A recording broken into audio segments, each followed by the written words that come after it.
I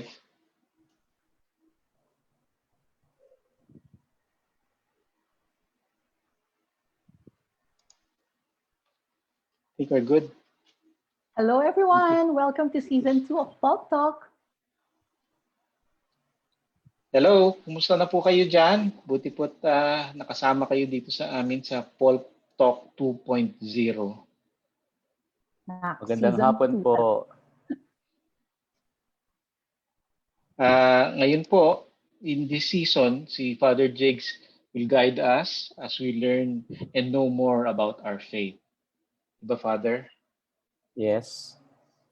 We will talk about our faith na napakahalaga para sa atin. And this will also be our main venue for formation, of course, based on the Catechism of the Catholic Church. Tapos, on this premiere episode, we will be talking about the Creed. What is the Creed? So, for us to be able to understand it a bit, let us see this short video. I'll show you.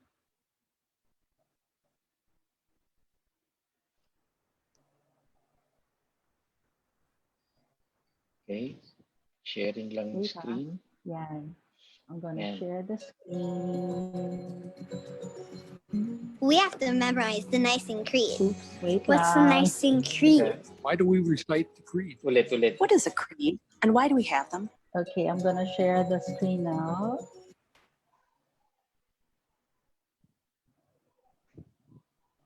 Saan ba kayo? Ba't nawala na kayo? Dito pa rin kami. So habang ginagawa po ni Monet yan. This is our premiere episode. You notice this is our premiere episode. So this is new to us. Kasi dati puro, yan na. Okay, so we have to memorize the Nicene Creed. What's the Nicene Creed? Why do we recite the creed? What is a creed and why do we have them? Every Sunday throughout the world, in thousands of Catholic churches, believers stand up after the homily and profess the Nicene Creed, this ancient text that proclaims what we believe. A creed comes from the Latin word credo, which means I believe. And we know that faith has content. If I believe in your love for me, that's something real and specific and personal. And so it is with our belief in God. The creed is really the recitation, the narration of God's love for us in the story of Jesus Christ. And so the creed retells that ancient story of Christ's love for us. But it's not simply the recitation of historical events of the past. We are proclaiming that Jesus is alive and active in this moment, in our lives, in this community, that his grace is present and abundant for all, that his death and resurrection go on in our midst, and we find salvation and life in his presence and his work among us. The creed really connects to Jesus' question to his apostles at Caesarea Philippi when he says, "Who do you say that I am?" He starts out by saying, "Who do the crowds say that I am?" But then he brings it down and makes it very personal and says, "Who do you say that I am?" And so when we recite the creed, we're taking the language of the church, but we're called to make that personal and real. Who is Jesus for us? And the answer I give at the age of 7 will be different than the answer I give at the age of 70. Because my whole life is this movement, this journey into the fullness of who Jesus is and who I can become in him. When we profess the creed, it's that faith that unites us and propels us outward to proclaim by our lives the story of God's love for us. It's the year of faith, and we're connecting Christ and the Catechism of the Catholic Church. Ignite your faith. Share this video with a friend and spark up a spirited conversation today. So what's the next C4 all about? We invite you. Okay, so there. Okay. So yan, Galing. about what the creed is. The creed. Apo. So now, Father, Okay. sino po bang sumulat ng creed at saan po galing yung creed? Una-una po, ang credo ay official statement ng ating pananampalataya. May dalawang forms. Yung una po, yung ating alam na Apostles' Creed. Ibig sabihin po, ito yung profession ng faith ng mga apostles. For this reason, our faith is also called apostolic. Kasi what the apostles believe, you also believe. And so what they say, we also say, Apostles' Creed. Yung pangalawang form ng creed, yung Nicene-Constantinopolitan Creed. This is a more philosophical official language or formulation of the faith, one that amplifies the Apostles' Creed. Kasi by the 4th century at Timonet, while Christianity is growing, parang there is need to transmit yung faith ng mga apostles sa mga future generations of believers. Yes. And the best way to do that is a formulation of faith that we always have to repeat and to remind ourselves. But in the meantime, marami ding mga heresies. Yes, marami ding mga heresies na lumabas regarding God Himself, the question on the Trinity, regarding the nature of Jesus Christ, yung regarding salvation, regarding grace, ang dami, no? And so, the Nicene Creed is a formulation of the summary at the time of our responses to the various false teachings, heresies, and deviations from the Apostles' Creed regarding our belief in God, our belief in Jesus, our belief in as a community of believer. So when we say, who wrote the Apostles' Creed? Who wrote the Nicene Creed? We can say that this is the church itself. This is the treasure of the church. It is the church who formulates this. In fact, for instance, yung Nicene Creed, Nicene-Constantinopolitan Creed, was formulated in a council of Nicaea and Constantinople. So these were men who were inspired by the Holy Spirit, people who studied, learned in the ways of God, no, and who are orthodox in their belief, who came together in an ecumenical council and laid down what are the basic tenets of our Catholic faith. So this is our treasure. This is the church itself expressing its belief in a clear and certain form. So yan yung ating credo. So Father, alam natin na talagang tayo, it's the Catholic Church who actually wrote this creed for us. So yun. Yes, and then from generation to generation, it has been transformed. Parang even though the lyrics or the wordings have changed a little bit, but it was more meant to embody kung ano talaga yung paniniwala natin. Saka this has been transmitted. Yeah, this has been transmitted ever since. So we have with us an ancient credo, an ancient formula of what our faith is, and it has not really changed in its content. Siguro may expressions natin nag-iiba, the way we understand it, the way we express it in modern language, the way we deepen ourselves in it, medyo naiiba, pero the faith remains the same. Kasi Yes, Father. Final and unchangeable.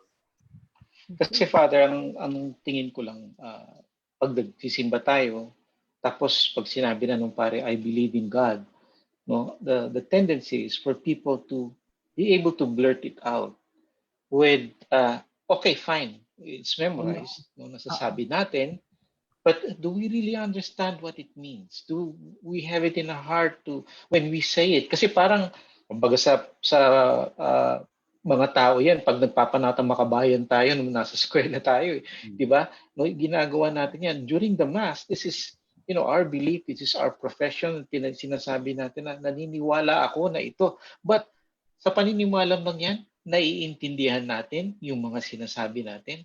So para po siguro mas lalo natin maintindihan, I think we should explore what the meaning of the creed is. Medyo explore natin ng konti yung text, little bit by little bit, para ma-explain sa atin ni Father. Okay. Okay. So ito po, aralin natin ating puntahan yung text. Sige. Yes. So yan. So yan sa first part na yan ang sinasabi, I believe in one God, the Father Almighty, maker of heaven and earth, of all things visible and invisible. I believe in one Lord Jesus Christ, the only begotten Son of God, born of the Father before all ages, God from God, light from light, true God from true God, begotten not made, consubstantial with the Father. Through him all things were made. So Yan. So medyo, Father, Yan. ano medyo, pong ibig Oo. sabihin ng yung intro Oo. na yan ng Sige. credo? Um, para po sa kaalaman ng lahat, kapag atin pong babalikan, atin pong pag-aaralan ng ating Catechism of the Catholic Church or simply CCC, Catechism of the Catholic Church, ang first part po is an explanation, analysis, a deepening of the credo. So which means to say every important element of the faith, every aspect of what, in fact, sometimes every word in that profession of faith was being explained in the catechism. So first part po, yung kasi apat ang pillars ng catechism natin. Una, yung credo, yung ating profession of faith.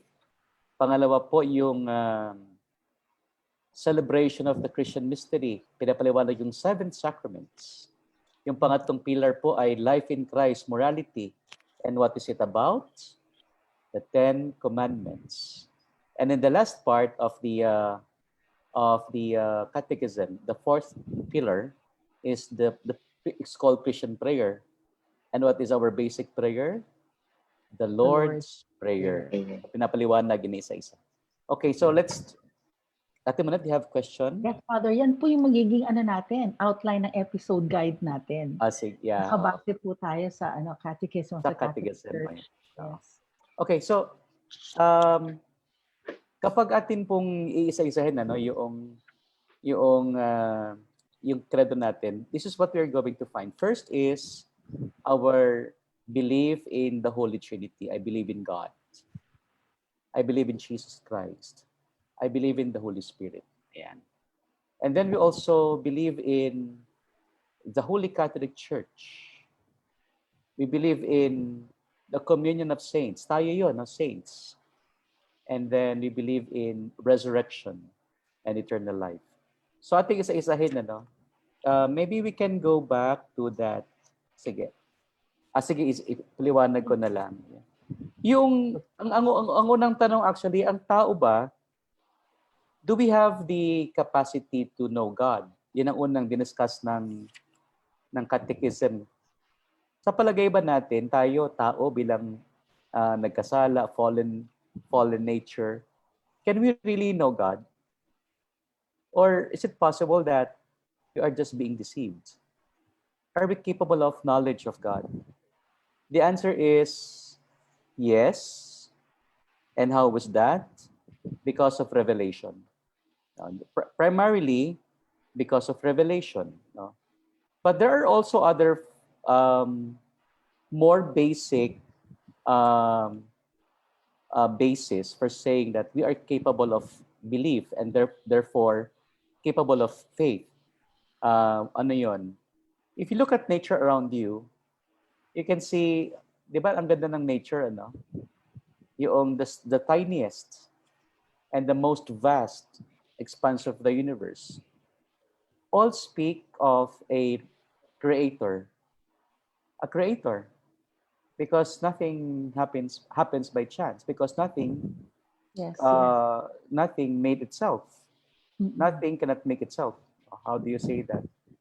Because it's nothing. So yeah, we're capable of knowing God because God reaches out to man.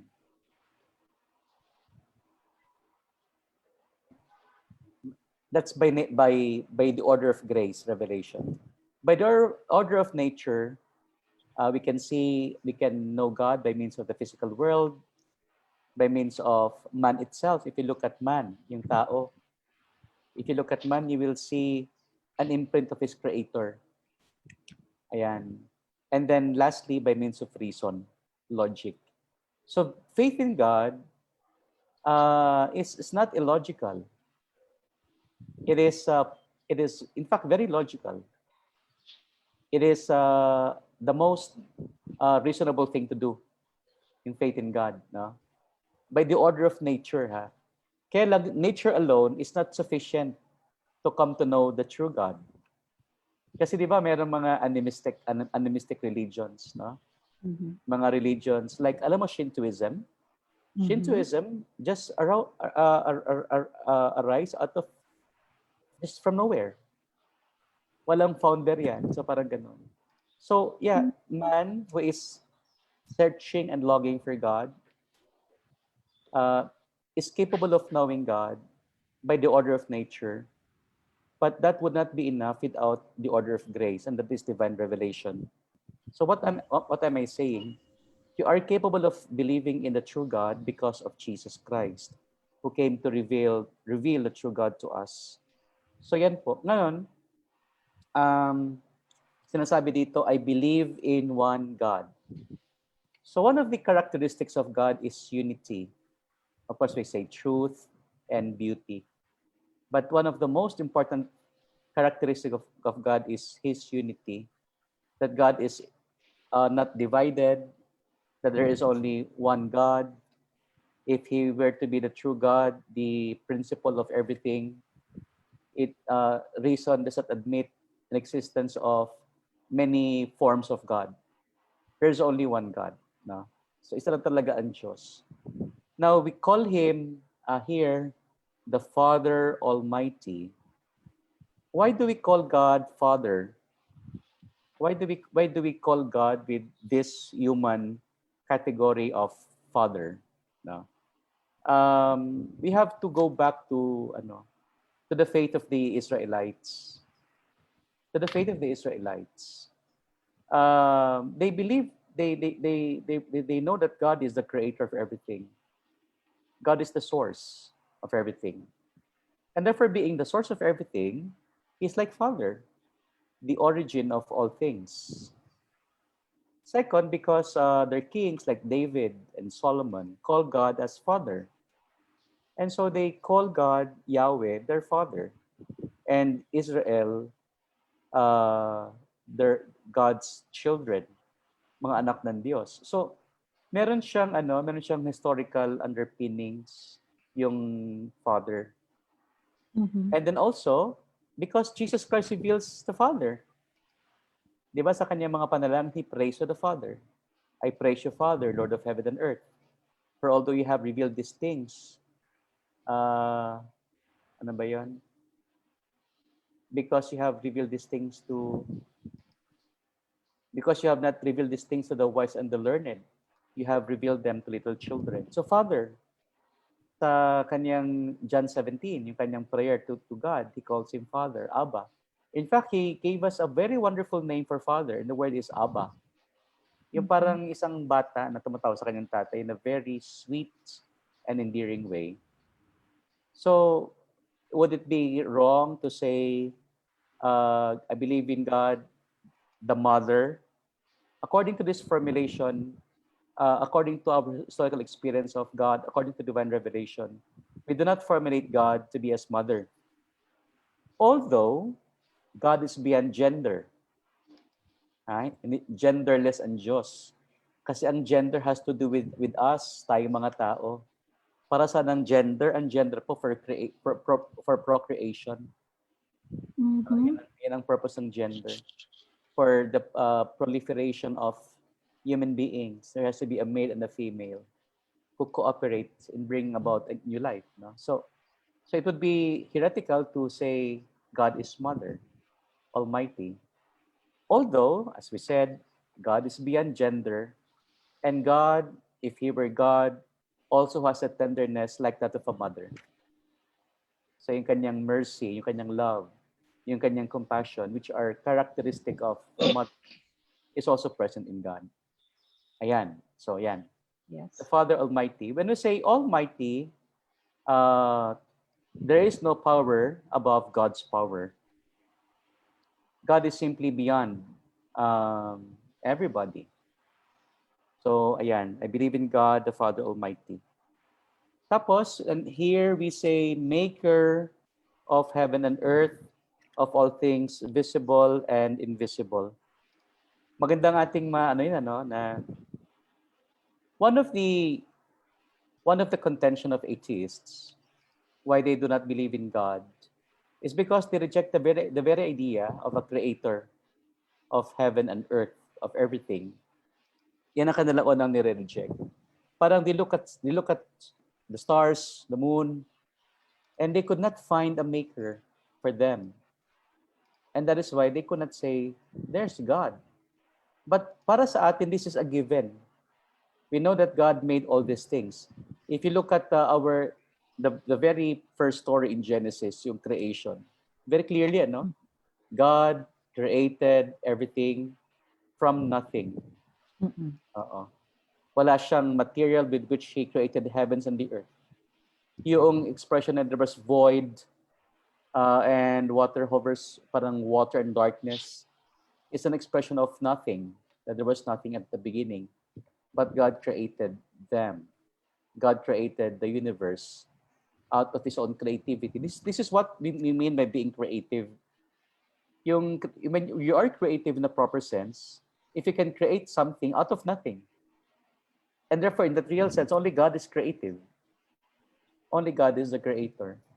Now, heaven and earth, this expression refers not just to physical heaven, a physical earth or spiritual heaven, but in fact, everything that has existence, whether we know it, whether we see it, visible or invisible, or whether we do not see it. So there is nothing that God did not create. Yan ang pinakamaliwanag dyan. There is nothing that God did not create. Everything has been created by God. Ayan. So, magandang ating ma-appreciate ang lahat ng bagay sa mundo, ano? Father. Kasi gawa ng Diyos yan. Sige, yun naman na yung first part. Magandang magtanong kayo. Mamaya po pwede kayong magtanong. Oo. Kung meron kayong gustong malaman pa tungkol dun sa mga sinabi ni Father. But I think yung first paragraph na yun, it tells about yun nga yung basis ng everything. Parang talagang sa Diyos lahat ng gagaling. So, we'll continue, Han? Yeah. Tsaka Father, parang dun sa sinabi na parang definitive yung statement about the Holy Trinity, no? Kasi God from God, light from light, true God from true God. So talagang naliwanag. Oo.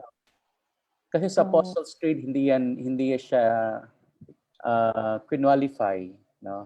But in the Nicene Constantinopolitan Creed, these terms are expressed. So, meron ba mga tanong, magandang tanong? So tayo po, meron tayong kakayahang malaman ang Diyos by the order of nature.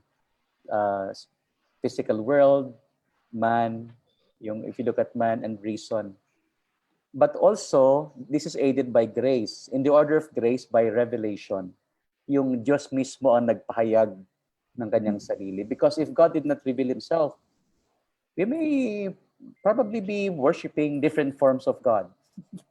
That we thought that God, di ba in ancient societies. So, basic talaga yung yearning for God eh. Yung our desire for God is basic. It is not just because of superstition or fear. The longing for God is real. Even society that are advanced, we see yung man's brokenness and how this man's brokenness can only be made whole by a God whom we search and for whom we long without even knowing it. Yes. Okay. So we go to the next verse na tayo. Sige. Okay, so I'll share it again. So here it is. Yan. Sige. Balik yan. Ano muna sa taas mo natin muna. Yan po. Let's go back. Okay. So, now it says, I believe in Jesus Christ, the only begotten Son, born of the Father. This whole part, the second item of the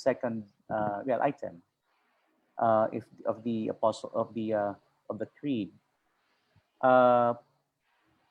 puts forth our belief in Jesus Christ of Nazareth. So, who is He para sa atin? For us, Jesus is Lord and God. Jesus is Lord and God. He is God's only begotten Son. He is born of the Father before all ages. God from God, light from light, true God from true God, begotten at made, consubstantial with the Father. Through Him all things were made. Magandang ating paliwanag. Okay. So as I said, Jesus is also Lord, Kurios, and God. In the same way as the Father is Lord and God. Pareho sila. Now, where did Jesus come from? We know that He is the Word who became flesh, according to St. John. So this is scriptures. St. John. Ito kanyang favorite theme. Ang salita ng Diyos na nagkatawang tao. Ang tawag doon ay incarnation.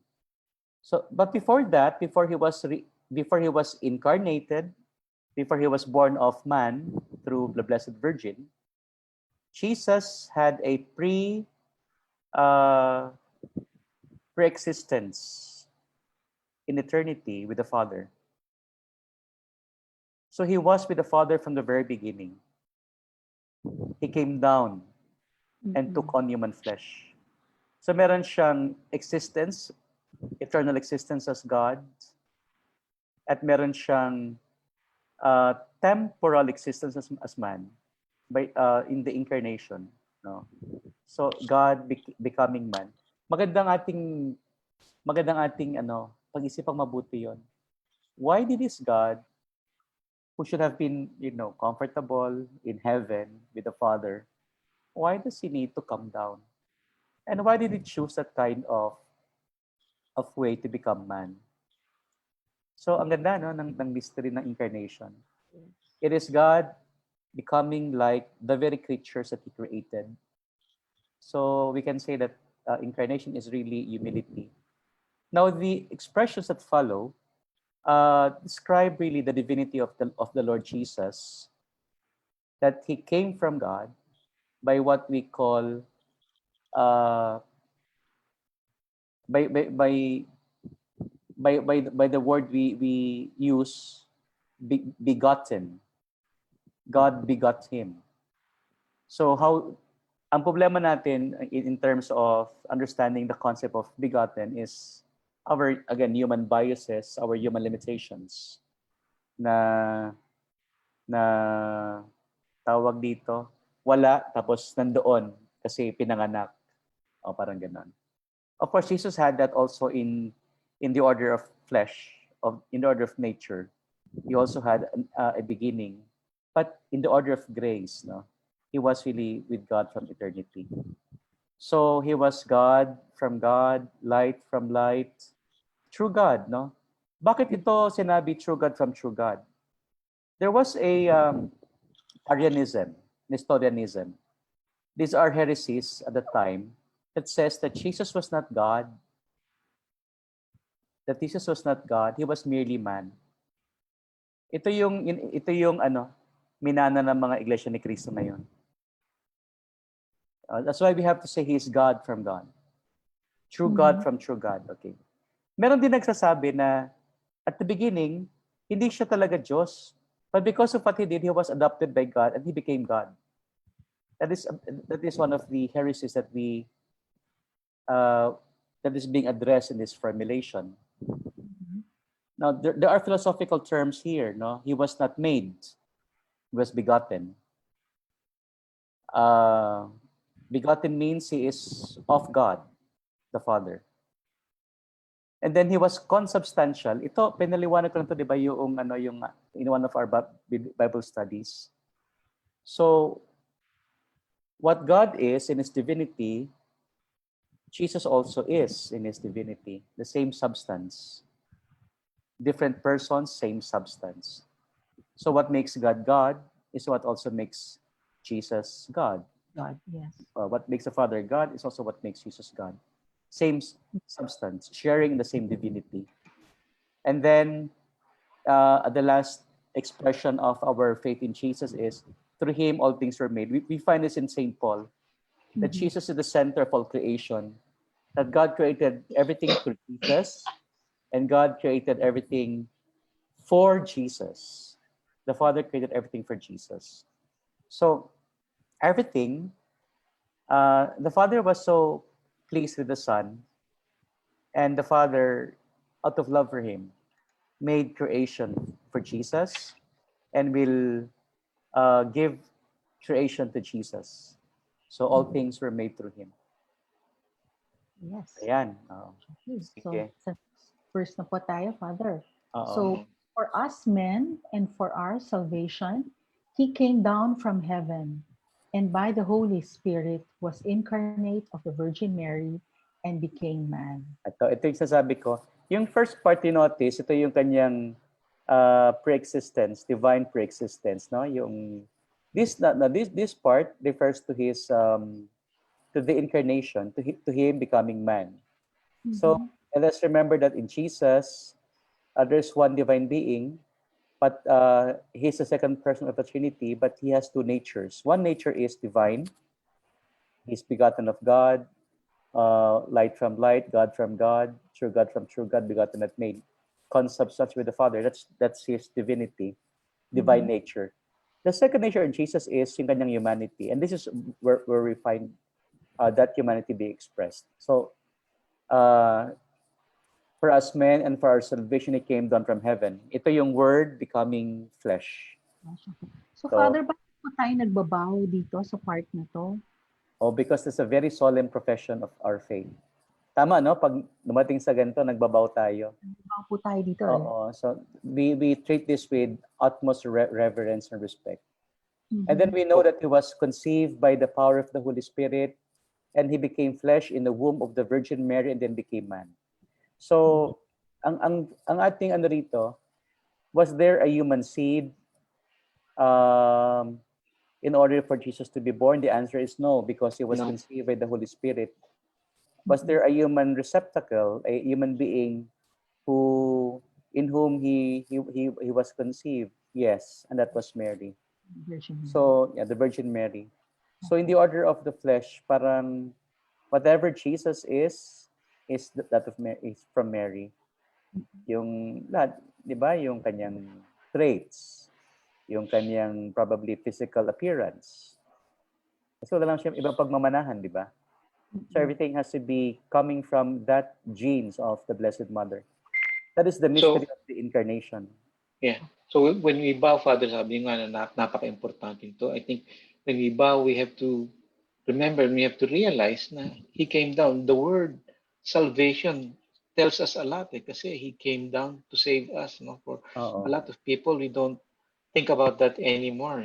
Kaya, when we bow, think that dapat yun ang naiisip natin. Nagkatawang tao siya, dalang ng Espiritu Santo, tapos pinanganak ni Santa Maria ang Birhen. Galing, tinagalog ko, no? Tapos yun, na-save niya tayo. So I think, paminsan-minsan nakakalimutan ko nga magbaw. Siguro dapat mapaalala natin na gagawin natin yan. But it's very important. Di ba? Yeah. So, next na, Father, doon na sa papakita ni mo na yung susunod. Sige. So, yung sumunod dyan. Yan. So dito, for our sake, He was crucified under Pontius Pilate. He suffered death and was buried, and rose again on the third day in accordance with the Scriptures. He ascended into heaven and is seated at the right hand of the Father. Yan, Father. This part describes to us the last days of Jesus, yung kanyang Paschal mystery, and resurrection and then ascension into heaven. If the first part, if the previous part describes to us is coming down, ito naman, this describes to us is going back to the Father, yung kanyang ascension into heaven. So, ayan. So, what this tells us, itong first part na ito, for our sake, He was crucified under Pontius Pilate. Why does Pilate has to be there? Yun nga tatanong ko, Father. Ba't na-mention pa si Pontius Pilate sa dinami-dami ng tao? Siya pa mababanggit. Special mention talaga. Special mention. Special mention, ano? Una-una, I think the reason is because the death of Jesus was something historical. It was not a mere imagination. It was not a mere invention. It really took place in history.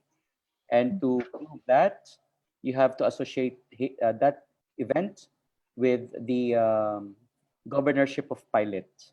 Ayan. So yan. So because it is a historical event, hindi yan natin inimbento, hindi natin ginawa yan. And second, I think the reason is he died not only for men, but because of man's decisions or man's choices. Pontius Pilate being one of them. Tapos, itong part na to, then he was crucified, he suffered death, and was buried and rose again on the third day. Describes to us a Paschal mystery, death, passion, death, and resurrection of Jesus. Ito yung core ng ating faith, ng ating liturgy. Lahat ng ating liturgy is about that, no? Passion, death, and resurrection are Paschal mystery of the Lord. Because why is it important? Because, well, the first thing is it describes what our life is. Our life is like that, suffering, death, and then rising to new life. It also describes to us our baptism, death, and rising to new life. So, yan. So, mahalaga yan. It is also the meaning of our liturgical celebrations. That there's dying to self, but there's rising with Jesus to new life.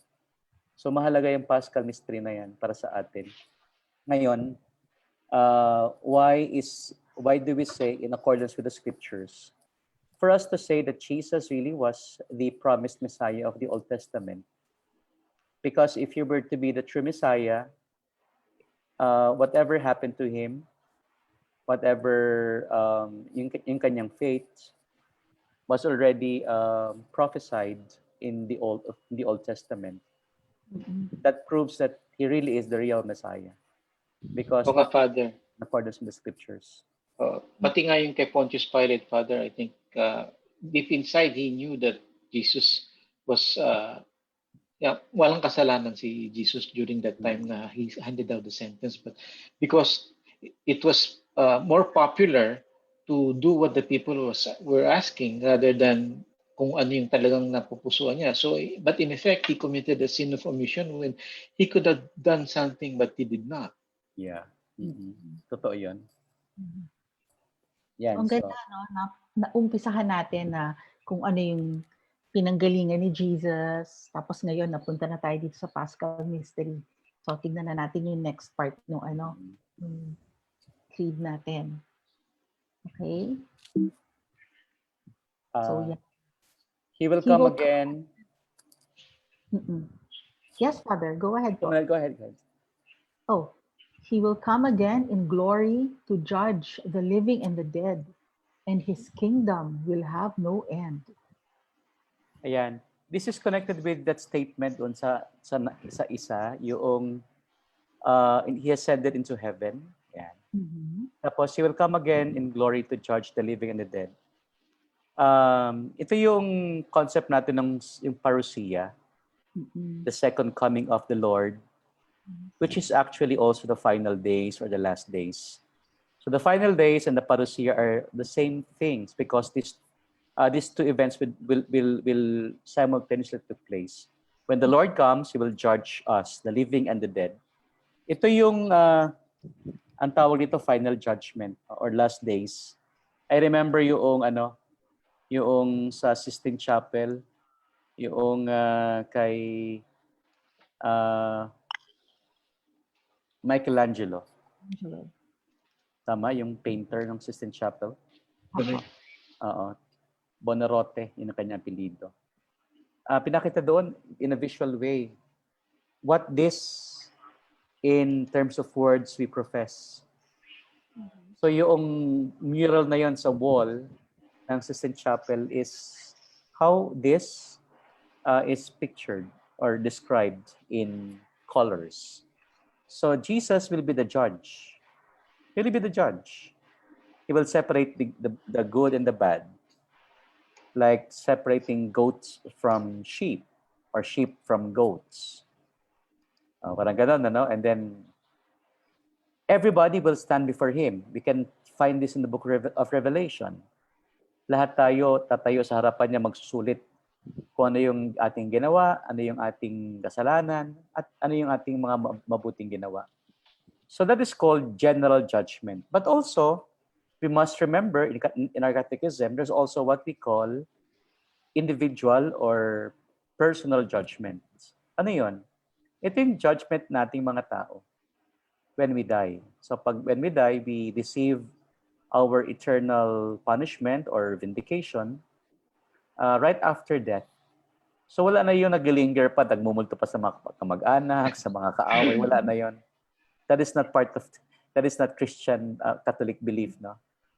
Pero pagdating ng huling araw, yung final judgment, hindi lang tao ang huhusgahan ng Panginoon, pati ang devil, yung rebellion, that rebellion in heavens, which you find in the book of Revelation, chapter 12, I think.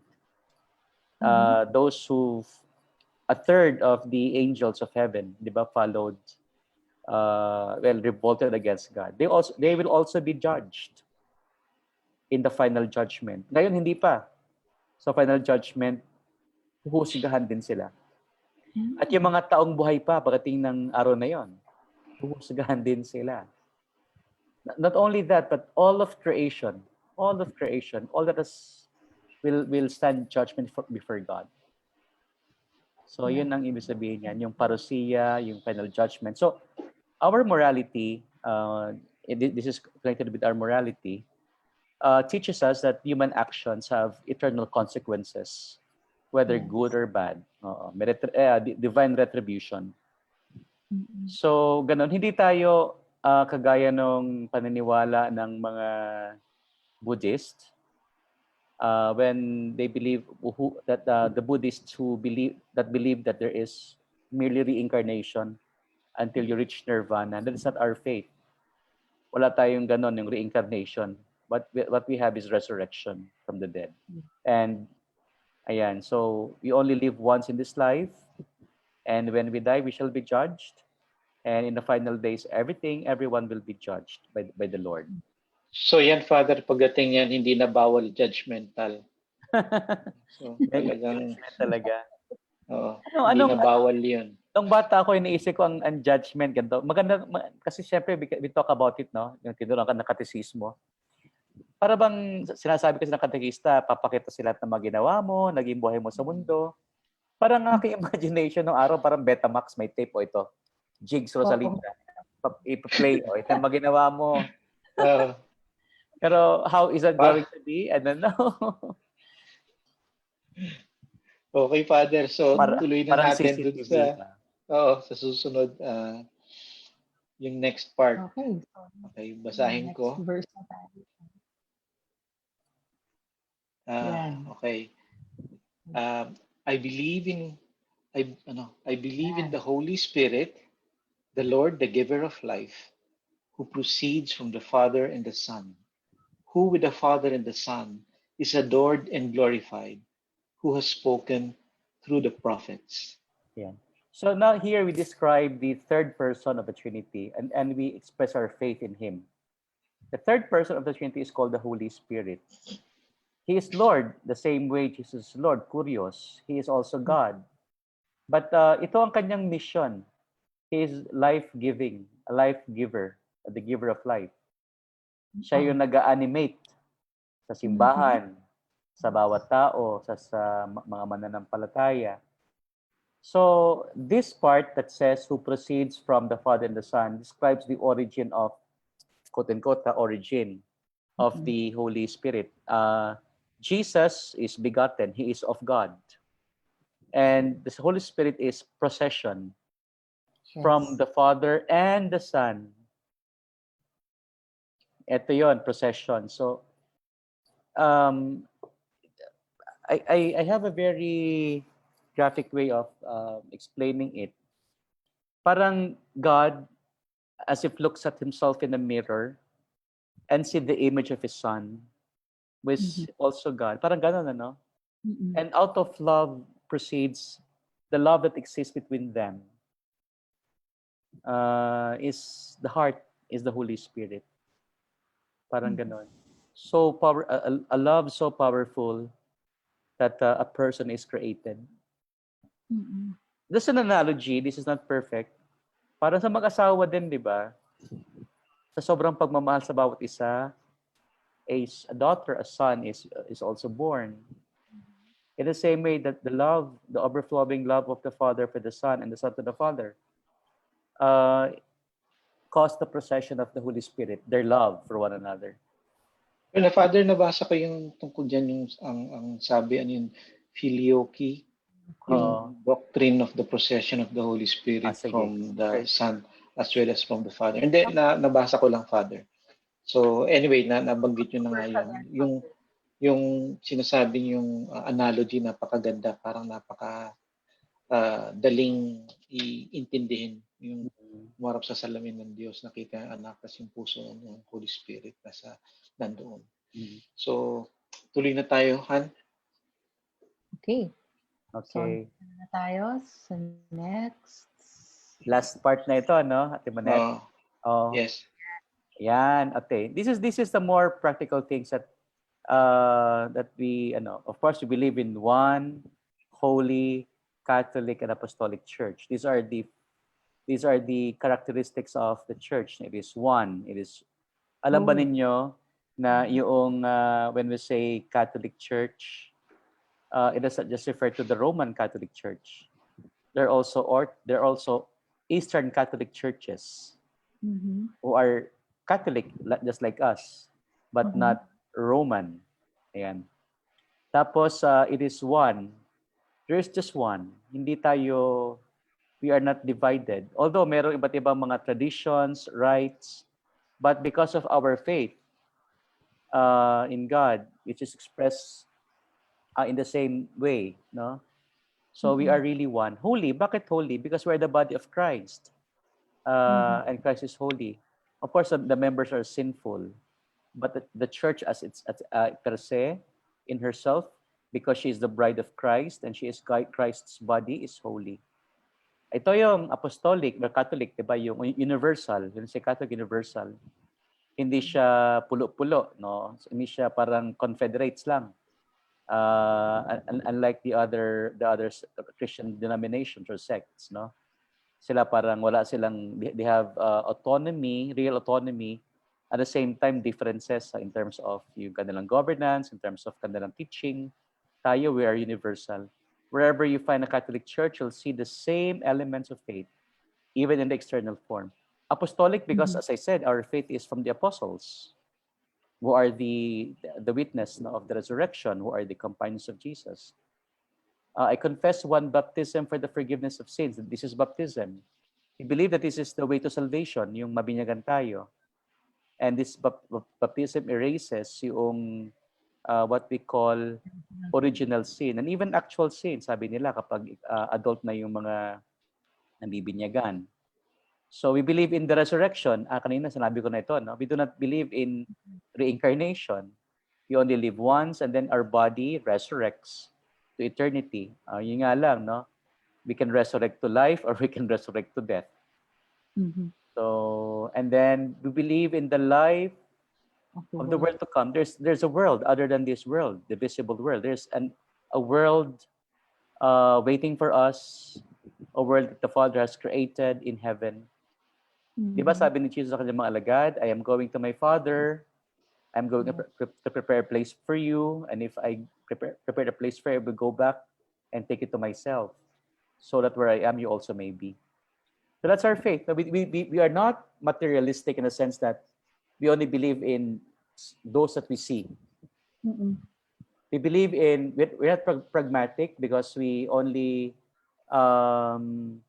affirm our faith in the visible. We also believe that there's a world waiting for us in heaven. Ayan. Okay. Grabe. It's grabe. So talagang profession of faith. Ito talaga yung pinaniniwalaan talaga ng bawat Katoliko. Oo. Siguro pag we have time, we can still discuss certain important things in that credo. For instance, yung belief natin of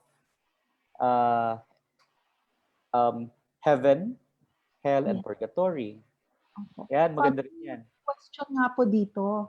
Sabi, why did Jesus have to descend into hell? tanong po ni Crescencia Malabanan. Oo. Yung expression na kasing yan is one of the controversies in the tawag dito in the the translation of the new credo in the English liturgy. Jesus did not descend to hell because he is punished. That's something that's for sure that is very clear to us. Yes. Sometimes the expression can also mean he descended into the dead. The abode of the dead sometimes is called hell. Yes. So why did he go down to the abode of the dead, the place of the dead, or the place of hell? There is a prayer in the Easter Black Saturday regarding what happens when Jesus died. This is a meditation of the church fathers. Parang he went down to the abode of the dead, which hell, and lifted Adam, saved Adam, the very first creation of God. So he went down to the abode of the dead or hell to save the man, righteous man, who died before salvation was accomplished in the cross by the Lord. Okay. Father, may tanong pa si Tita Presi Grana. When the Lord Jesus comes back to earth, will those cremated have their physical bodies again in terms of resurrection? Alam mo, we believe our teaching here change in terms of its expression. I think that I've showed this na yung ating video ni Father Casey. Kasi because God is powerful, God can resurrect. In fact, the body na nilibing para naman din cremated yan after 50, 40, even 15 years, no? Yeah, madidecompose. Madidecompose. So, sabihin, God can resurrect our mortal bodies even from ashes, or can give us a new glorified body. So hindi siya literally na yung nandoon sa cemetery ang babangon. Yun ang ating imagination eh. Because that would be God's power. Zombie yun, Father. Zombie. So yung power ng Diyos to resurrect the human body is really so much than we can imagine. So it is not limited by what is left of a dead person. Imagine yung mga namatay thousands of years ago. How would God resurrect them if His only way to resurrect them is through their ashes or remains or their bodies? So, and God will give us a glorified body. Thank you, Father. Meron pa bang question? Meron pa kayong question sa ating mga viewers? Now's the time because we have a few minutes. If you would like to ask any question, you just type it dyan sa Facebook Live natin para maybe while Father is here, we can talk about it. No? O kaya po, this is not the only episode we have on the Creed. We will go through them kasi ang dami yung mga tanong eh. So kaya rin na pag may mga tanong, pwede nating sagutin. Balikan sa susunod na episode, Father. Natin, So but this is a very interesting overview of the Creed. Yeah. Or kaya po, pag pinost natin yung announcement for the episode, they can post their questions there already. So ahead of time. Meron na tayong guides. Oo. So, wag po kayong mahiya, magtanong kayo. O kung ayaw nyo pong malaman kung yung pangalan nyo na meron kayong tinatanong, mag-text kayo sa sa fault na na cellphone na hindi namin alam. At kung magtanong kayo kahit ano, pwede po naman na ipadala ang inyong mga katanungan. We have 39 viewers po. Thank you sa ating mga viewers natin. Thank you very much. Thank you. Hope to see iba, Father, every Wednesday. Yeah, nag-watch party na yung iba. So there. So ano po, sabay-sabay po nating dasalin yung yung credo. Credo, sige. Sige, ito po.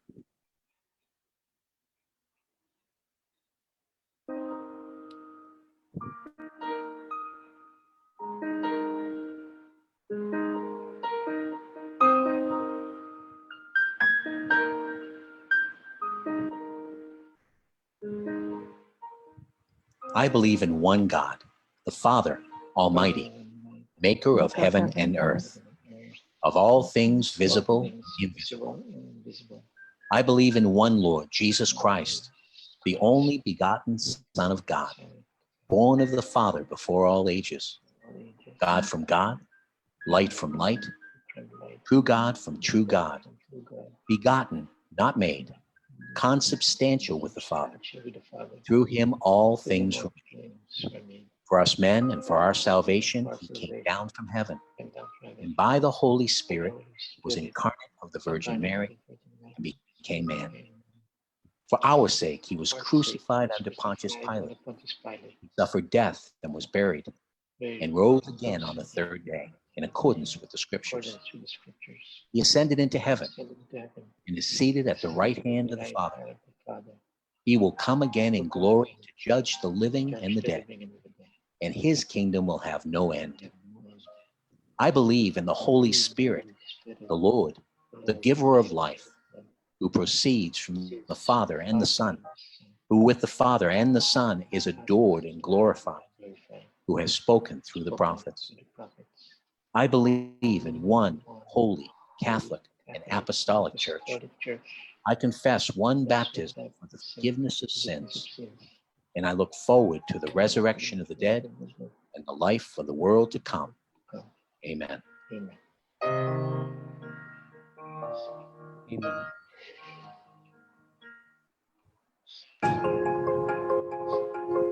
So there. Grabe. So, Pag dinadasal mo, pag may mas matindi ka ng pag-unawa dun sa palagi mong sinasabi, iba na yung dating, Father. automatic yung recitation niya. Ngayon, Correct. maintindihan natin talaga. Mararamdaman mo. Opo, Father. So, yan. Maraming salamat po, Father, sa Salamat pagpaliwanag. din, Ate Monette, Kirino. So, Thank you, Father. And ano po, kasi yung mga susunod natin na episodes, maganda po, magkakaroon po tayo ng episodes on the sacraments, the 10 commandments, morality, sin, prayer. So, abangan nyo po yan lahat. Every Wednesday po at 6 p.m. on Facebook Live. So, thank you very much po for joining us. thank you for watching Pope Talk. Bye-bye. See you next week.